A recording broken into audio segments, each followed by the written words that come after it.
بسم اللہ الرحمن الرحیم۔ علیکم معزز طلبہ کرام، آپ سب کیسے ہیں؟ آج ہم اصول شاشی کے سبق نمبر 160 کو پڑھیں گے، اور آج کے سبق کا عنوان ہے بیان عطف کا بیان۔ آج کے ہمارے سبق کی عبارت وَأَمَّا بیان العطف سے شروع ہوتی ہے۔ آئیے سب سے پہلے عبارت اور اس کا ترجمہ کرتے ہیں، اس کے بعد باقاعدہ سبق کی وضاحت کی طرف بڑھتے ہیں۔ مصنف علیہ رحمہ لکھتے ہیں فصل وَأَمَّا بیان العطف، یہ فصل ہے اور یہ ہے بہرحال بیان عطف۔ فَمِثْلُ أَن تُعْطِفَ مَقِيلًا أَوْ مَوْزُونًا عَلَى جُمْلَةٍ مُجْمَلَةٍ يَكُونُ ذَلِكَ بَيَانًا لِلْجُمْلَةِ الْمُجْمَلَةِ۔ وہ یہ ہے، اس کی مثال یہ ہے کہ جیسے تو عطف کرے مکیلی یا موزونی چیز کا مجمل جملے پر، وہ عطف کرنا اس مجمل جملے کے لیے بیان ہو۔ مثال ہوئی، اس کی مثال یہ کہ اذا قال لفلان علی 100 درہم او 100 وقفیز حنطۃ کان العطف بمنزلۃ البیان۔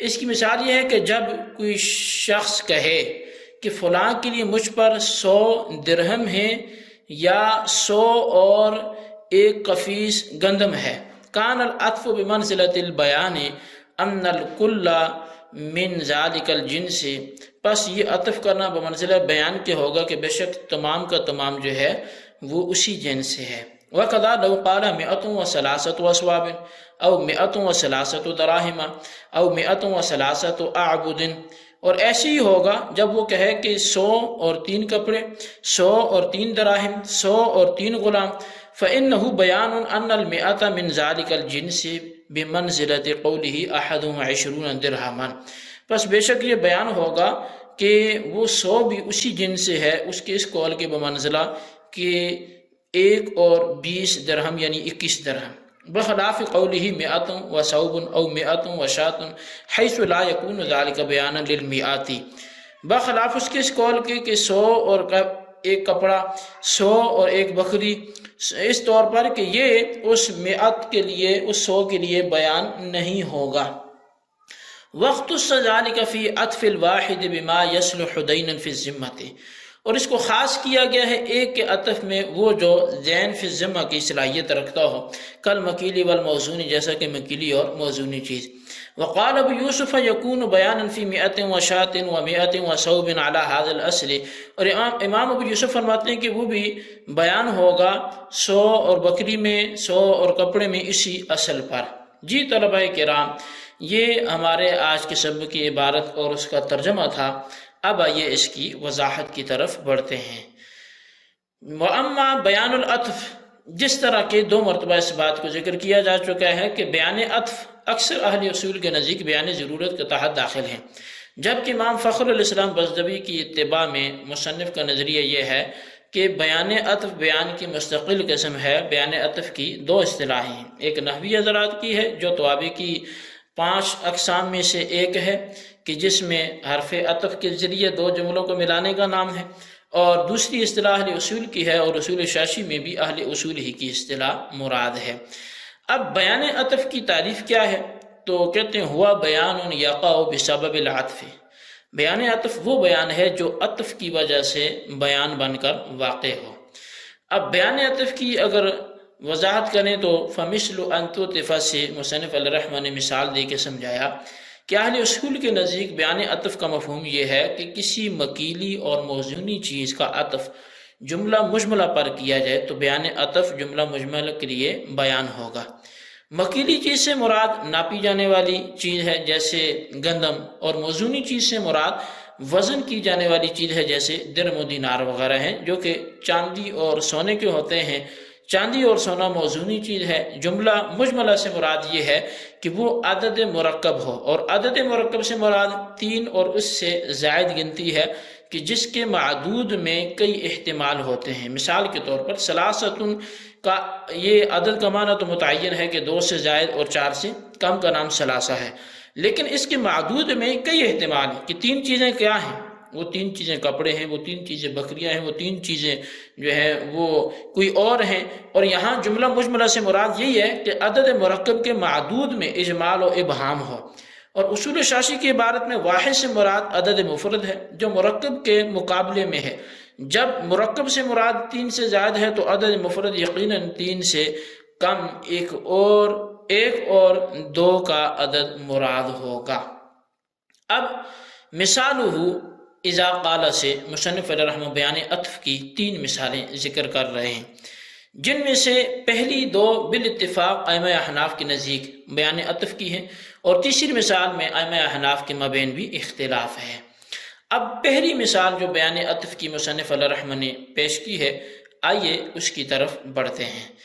پہلی مثال یہ پیش کی ہے جو اتفاقی مثال ہے، جب معطوف علیہ عدد مرکب ہو اور معطوف معدود مفرد موزونی یا مکیلی چیز ہو۔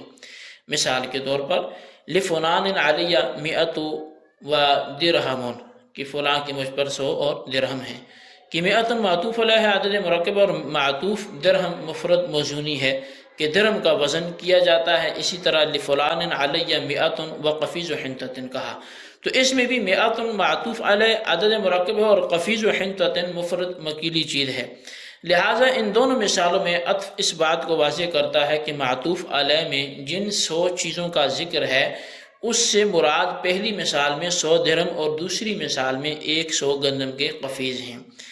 دوسری جو اتفاقی مثال ہے وہ یہ ہے کہ جب معطوف علیہ عدد مرکب ہو اور اسی پر کسی عدد کا عطف کیا جائے تو اس عدد کا معدود خواہ مکیلی و موزونی چیز میں سے ہو یا نہ ہو، بالاتفاق یہ عطف بیان کے لیے ہوگا۔ مثال کے طور پر کسی نے کہا لفلان علیہ مئۃ و ثلاثۃ اصواب، یا یوں کہا لفلان علیہ مئۃ و ثلاثۃ اعبد۔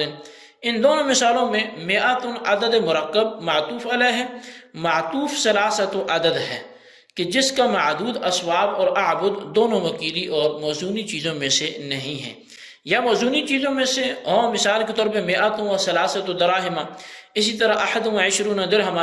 ان سب صورتوں میں معطوف علیہ کا بیان ہوگا اور 103 سے مراد 2 ہی چیزیں، 103 سے مراد وہی چیزیں ہوں گی جو بطور معدود ذکر کی گئیں۔ اور 21 میں بھی 20 سے مراد درہم ہے تو احد سے مراد درہم ہی ہوں گے، لہٰذا یہی حساب ماقبل مثالوں میں بھی ہوگا۔ اب تیسری جو مثال پیش کی ہے وہ اختلافی مثال ہے، اور اختلافی مثال یہ ہے کہ جب معطوف علیہ عدد مرکب ہو اور اس پر کسی غیر مکیلی اور غیر موزونی چیز کا عطف کیا جائے تو احناف کے 2 مذہب ہیں۔ ایک مذہب امام اعظم اور امام محمد کے نزدیک ہے طرفین کا کہ یہ عطف معطوف علیہ کے لیے بیان نہ ہوگا، جبکہ امام ابو یوسف کے نزدیک بیان عطف ہوگا، جیسے مئۃ و شاۃ و ثوب۔ اب اختلافی صورت پر اگر ہم طرفین کی دلیل کی طرف بڑھیں تو وہ یہ ہے کہ مصنف نے طرفین کی طرف سے دلیل کو ایک قاعدے کی صورت میں بیان کیا ہے کہ عدد مرکب پر جب عدد مفرد کا عطف کیا جائے تو اس کے لیے یہ ضروری ہے کہ عدد مفرد مکیلی یا موزونی چیزوں میں سے کوئی ایک ہو، یا معطوف میں عدد کا ذکر کیا گیا ہو کہ اس عدد کا معدود موزونی یا مکیلی چیز ہو یا نہ ہو۔ لہٰذا جب دونوں صورتیں یا کوئی ایک صورت پائی جائے گی تو یہ عطف معطوف علیہ کے لیے بیان ہوگا، اگر کوئی صورت نہ پائی جائے تو بیان نہیں بنے گا۔ جیسا کہ مئۃ عدد مرکب ہے لیکن معطوف شاۃ یہ عدد مفرد مکیلی و موزونی اشیاء میں سے نہیں، دونوں صورتوں میں سے کسی ایک کے نہ ہونے کی صورت میں بیان عطف نہیں ہوگا۔ اس کی وجہ یہ ہے کہ اہل عرب معطوف سے تمییز کو 2 صورتوں میں حذف کرتے ہیں۔ پہلی صورت یہ ہے کہ جب معطوف میں چیز ذمہ پر لازم ہونے والی ہو اور وہ مکیلی یا موزونی چیز ہوتی ہے، اس کثرت استعمال کی وجہ سے تخفیفاً حذف کر دیتے ہیں۔ دوسری وجہ یہ ہے کہ جب معطوف میں عدد مذکور ہو، جب یہ دونوں صورتیں نہ ہوں تو اہل عرب تمییز ہے اس کو حذف نہیں کرتے۔ ثوب اور شاۃ ایسی چیزیں ہیں کہ قرض کے طور پر ایک دوسرے سے نہیں لیتے، اگرچہ بے شرح میں ادھار لی جاتی ہیں۔ خلاصہ یہ ہے کہ طرفین کے نزدیک عطف معطوف علیہ کے لیے بیان نہیں ہوگا۔ اب امام ابو یوسف کی جو دلیل ہے، امام ابو یوسف نے تیسری صورت کو پہلی 2 صورتوں پر قیاس کرتے ہوئے کہا کہ جس طرح پہلی صورتوں میں واو عاطفہ جمع کے لیے ہے، وہ معطوف کو معطوف علیہ کے ساتھ جمع کرتی ہے اور عطف معطوف علیہ کا بیان ہوتا ہے۔ اسی طرح تیسری صورت میں بھی واو عاطفہ دونوں کو جمع کرتی ہے اور عطف معطوف علیہ کا بیان ہوگا۔ امام ابو یوسف کے نزدیک تینوں صورتوں میں کوئی فرق نہیں ہے، جبکہ طرفین کے نزدیک پہلی، دو اور تیسری کے درمیان فرق ہے، جس کو طرفین کی طرف سے دلیل کے تحت بیان کیا گیا۔ جی طلبہ کرام، یہ بیان عطف کے حوالے سے گفتگو تھی، اس کے حوالے سے آپ نے سنا، تو اس کے خلاصے کو اپنے رجسٹر پر نوٹ کریں، بالخصوص ان سوالات کے جوابات دیں۔ سوال نمبر 1 یہ ہے کہ بیان عطف کی تعریف بیان کریں، اور سوال نمبر 2 یہ ہے کہ امام ابو یوسف بیان عطف میں کون سی صورت میں الگ ہوتے ہیں، اس کو مثال سے واضح کریں۔ اللہ تبارک و تعالیٰ سے دعا جو کچھ ہم نے اسے پڑھا سنا یاد رکھنے کی توفیق نصیب فرمائے، آمین بجاہ النبی الامین صلی اللہ علیہ وسلم۔